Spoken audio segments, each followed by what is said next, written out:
Hey folks, how's it going? Dr. Spin. I got another showdown post for you guys, a couple of albums by fantastic artists you definitely should check out, but only one of these can go on to be my top 20 of 2024. So this time around I've got the Decemberists, As It Ever Was, So It Will Be Again, versus Kofi Flexx's Flowers in the Dark.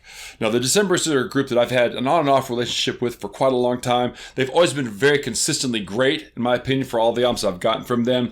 There's kind of bardic, drama club pop, very dramatic, with really, really great lyrics, relatively simple harmonic structures, like the chords aren't here too terribly difficult, and because of that, there's a certain predictability to their music that is actually, in the way that they use it, very satisfying. It may kind of sound like stuff you've heard of before, but it's done so well it's really hard to argue the quality of the music on the album overall. Let's take a look at that in comparison to Kofi Flexx's Flowers in the Dark.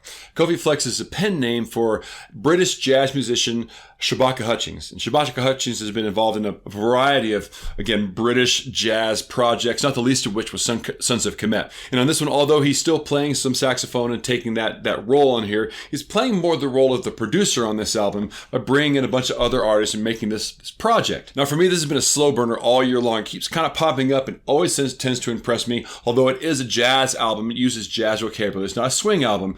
It's definitely using more like rock and funk styles to drive it all forward. It's got a really strong spoken word component to it. There's several poets and rappers that are on this album to kind of give it some cognitive meaning. And I've really appreciated that because for a while I was really into spoken word jazz music and it was kind of cool to rekindle that for myself. So between these two albums, which would I go with? Well, I keep on coming back in 2024 to songwriting.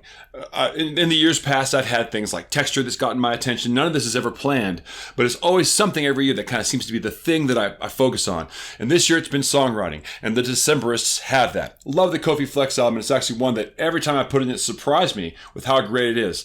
But the songs on As It Ever Was, So It Shall Be Again are fantastic beginning to end. They're singable, they're memorable. If you walk away from this album without having one of these songs stuck in your head, I got nothing for you. It's amazing. So I'm going to give it to the Decemberists. Agree or disagree? Please sound off below. Then head over to my YouTube channel where you'll find more posts on classic albums and independent artists.